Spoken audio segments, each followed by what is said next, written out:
get ready with me to go absolutely nowhere.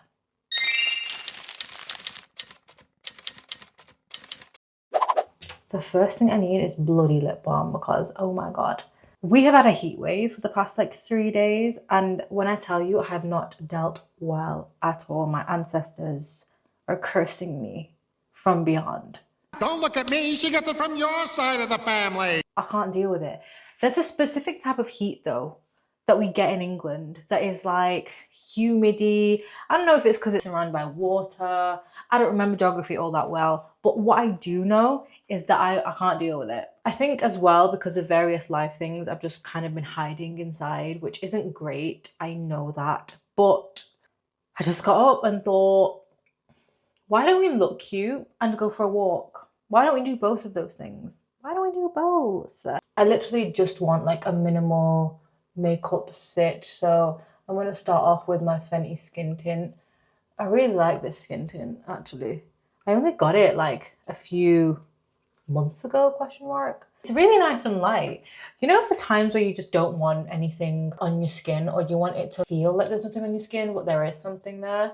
A little bit of a sheen, a little bit of light coverage just to even everything out. Recently, it's been hitting the fan in ways that I haven't been able to cope with all that well. I'm in the aftermath of everything that's happened, and it's really difficult to recalibrate myself, in all honesty. The way that I'm dealing with them is by hiding inside. And I know that it's not conducive to better mental health. I know all these things, which is what makes me more anxious because it's like I'm aware of the fact that I'm doing it whilst also doing it. Your girl is stuck in a rut. A moment for the skin tint. As a 27-year-old, I feel like, I don't know, I feel like I'm at that point in life where you either carry on down the path that you're on or you change trajectory. I feel a bit naive saying that because I assume that there will be lots of points in life like that where you feel like you've been on one path and then you'll change the path. I think I'm having a moment of realization when it comes to my own life, the things that I want. I have had the same career for the past 4 years. Context, I'm a teacher. And I know that every career has its peaks and troughs. I understand that. It's just that I don't think the peaks of this one are peaking. This British education system, listen, what it does and what it doesn't teach is just not conducive to my belief system. Let's say that. The things that you have to mull over, the things that you have to ignore, the things that you can and can't say because you're supposed to be politically unbiased. You're just kind of asked to be a robot, in my opinion. In my opinion, as a brown Muslim woman, that is how I feel teaching in this education system. I teach English as well. It's a critical subject. And I think that it being a critical subject and me being a person that likes to critically think about things and question the way things are just does not bode well for me because I will ask the questions to SLT and they will be uncomfortable. I'm kind of sick of it. I'm kind of sick of having to be the person that, oh, hello. Hi. You want to say hi? This is Rue, everyone. What is it? Say hi. Hi. You just want to be up high, don't you? Okay. Well, now you've met both my girls. I feel like I'm sick of being that person in the workplace. And I say this with a pinch of salt because I also am aware of the fact that because of who I am as a person, because of who I am racially, because of who I am, just in terms of my many intersections, I know that I have to ask the questions. I know that it's the right thing to do, especially being in an arena with children. I have to ask for them. And it's not fair for me to want to run and hide. And I get that. But also, I'm just a girl. I'm literally just a girl. Like, I can't be the one on the front line all the time. And I know that that sounds selfish, but I don't think that it is anymore because of the fact that I am usually the only, or rather I am used to environments where I am the only person that will challenge the system, and I hate that. It really it exhausts me very, very much. I think I'm at a point where the system and me aren't friends, and I kind of want to stop begging it from the system. I don't want to be in the system anymore. I don't want to do that. I want to find spaces for myself that embrace the parts of me that these places seem so reluctant to even go near, which is ridiculous. I think it's pathetic. We're in a world where people would very much rather ignore things that are happening as opposed to stand up for what is right and stand up for the things that are good and the things that they should speak about. Especially in the education system, I just feel really let down and jaded by it. I used to work at a school, and one teacher said about some of the trainees, they're still really enthusiastic about the system because they've not been jaded by the system yet. And I just sat and thought, I think I'm at a point where I am jaded by the system. And it's really sad because I know that I can add so much value to these environments. However, I also feel like, at what cost? At the cost of myself? At the cost of me and my mental health? Heck freaking no. And I'm currently unsubscribing to that mindset. I'm unsubscribing to the mindset that in order for me to make meaningful change and make an actual difference, that I have to sacrifice myself. I just disagree. I disagree entirely. And I disagree as a brown woman whose community asks that of her constantly. You are expected as a brown woman to, in a very traditional sense, to give up everything for husband, to give up everything for family, to give up everything for the people. And when you're on the floor, where are the people? Because the gag is you wasn't there. Well, but The people are nowhere to be seen. And I'm sick of it. I'm sick of being the sacrificial lamb. I'm sick of telling my brain that it is a sacrificial lamb. I refuse. I refuse to do it anymore because it doesn't benefit me. It doesn't benefit me in the slightest. And for everyone who's like, well, the whole point of it is to be selfless. And that's not the point. That's what you've been told. You've been told that you must be selfless because in the model of your communities, think about it. Think about it. In the model of your communities, when has a selfish woman ever succeeded? In the model of the communities that you come from, just take a minute and just think, when have selfish women ever been celebrated? In the slightest. When have selfish women ever been celebrated? They haven't, because if they were celebrated, that means that the first port of call would not be to get married. That means that the men would have to find another call to life other than protect a provider. That would mean so many things. That would mean that we would have to welcome home the many facets of ourselves. Let's not get it twisted that our communities thrive off that. They don't. They don't thrive off that. I have met so many different people in my life already that I am so very grateful for. So many walks of life, so many different perspectives. I refuse to know them, to love them, to cherish them, and then go back to oppressive environments. Like, it doesn't make sense to me in the slightest that I would do that. It doesn't make sense that that would be something that is asked of me.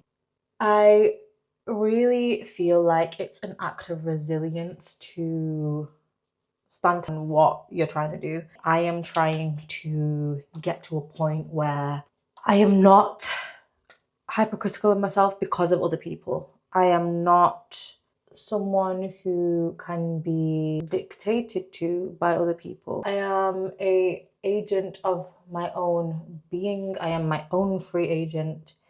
I am not someone who has ever done well with this is what you should do because people say it. Don't get me wrong, I've tried. I've tried to be the person that people want me to be, but at the end of the day, it's just never worked in my favor because I believe in fitra. I believe that there is a person that God has made you to be, and as soon as you try to be another person, it just doesn't work. It really just does not work in your favor in the slightest. And people, which is really funny, will challenge me with that same argument, will say, well, actually, God has asked you to do this and God has asked you to do that. And it's like, no, I don't think that's the case, Sweeney. I think the men of your community want you to do that. The men of your community want you to do that. If anyone wants to argue with me in the comments, the first thing that I need you to do is think, are you the men of the community? Are you these same men in question? Because if you are, I have very little time. I have very little time for you. I think one of the things that gets to me the most is the fact that women will also stand with these men. And I'm just like, bro, they don't like you. They do not like you, because if they did, they wouldn't ask you to be anything other than you are. They wouldn't accept anything other than you are. The fact that they don't like you is dangerous. Do you not understand that? I was once nearly involved with a person that would really rather me dull down every single part of myself for whatever ideal that they wanted. And I think it's really sad because I know how common it is in the Muslim community to just take that, to take a man's view specifically as gospel. And I think it's so dangerous and so damaging because God made you not to be some man's wife, not to do that. That's nothing against the girlies that want to get married. That's nothing against them at all. I have nothing against them.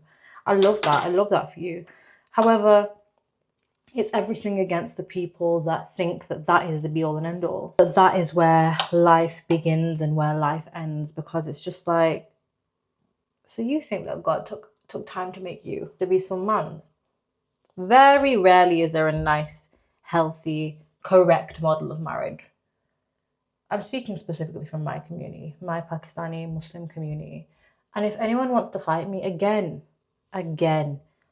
you can if you'd like. I'm talking about my experience. Just because you don't like how it reflects your experience, that's not my business. By me being in a system that openly exploits me and that really doesn't listen, I am not doing myself any favors when it comes to advocating for myself. I'm not doing myself any favors when it comes to actually being someone who can say no meaningfully. And I think that that's the thing that scared me the most, was that when I'm being told no at every door, I'm trying to find another door. And I just think, what a waste of time. What a waste of time. Why don't you just stop? These people will really and truly run you into the ground. I always joke with my little sister that I am that person that will always bring up colonialism, even if we're in like a social setting or even if we're at a family event. And I will do it all the time because it's not something that we should shut the heck up about. And also, the way I practice my faith is to do what God told me. To do what God told me. To be an advocate for people. To help those that can't help themselves. Instead of sitting all comfortable in my situation, why should I do that? Doesn't make any sense. The flip side is knowing what battles to pick though. And I think that that's the thing that I am currently trying to learn. I'm trying to figure out where the line is, you know? I'm trying to figure out where I should stop.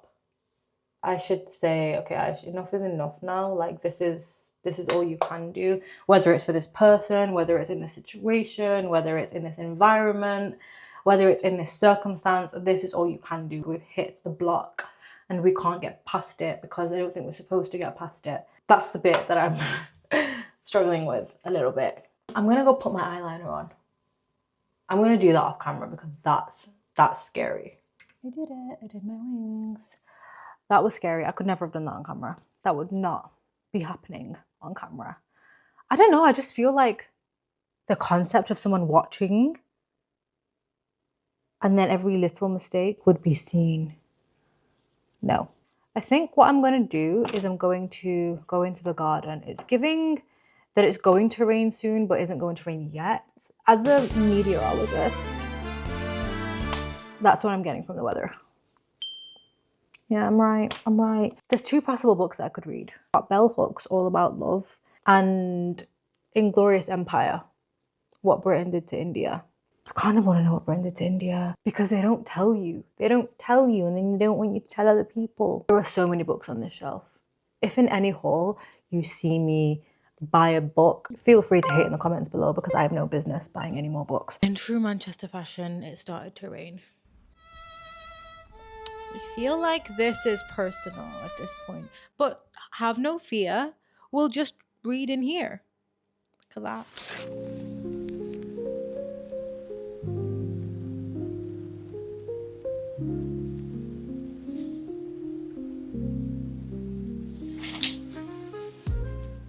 In the preface, the author has said, "Indeed, the best form of atonement by the British might be, as Labour leader Jeremy Corbyn has suggested, to start teaching a romanticised colonial history in British schools. The British public is woefully ignorant to the realities of the British Empire and what it meant to its subject peoples. If British school children can learn how those dreams of the English turned out to be nightmares for their subject peoples, true atonement of the pure, moral kind, involving a serious consideration of historical responsibility rather than mere admission of guilt, might be achieved." I think that really sums up what I touched on before about the British education system. It's less so that what you learn in school is completely invaluable, but more so the fact that there are some things that you should learn in school, especially in British schools, that are not only valuable but necessary in order to understand the world that we live in. And without that education, you get comments about immigrants, you get really bigoted communities that literally function on racism. You get bigoted parties, political parties that function on racism and that benefit from the fact that people don't know their history, people don't know what they're talking about. So it's really easy to fearmonger and to point fingers at marginalized communities. I really want to be accountable. I really want to move towards achieving a world where history is not shunned into a corner because of its abhorrentness. I want to be part of a world where our children know what happened, not so that they can feel guilty, but so that they can become people of knowledge, so that they can become people of knowing, and that they don't have interactions where they are basing everything that they say on hate.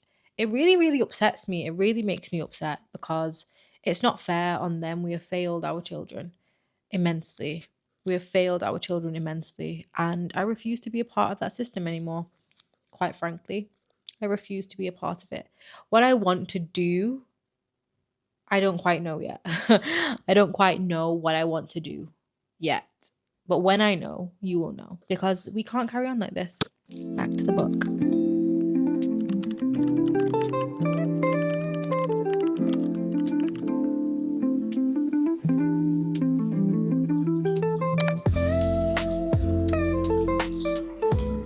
The cats are so cute.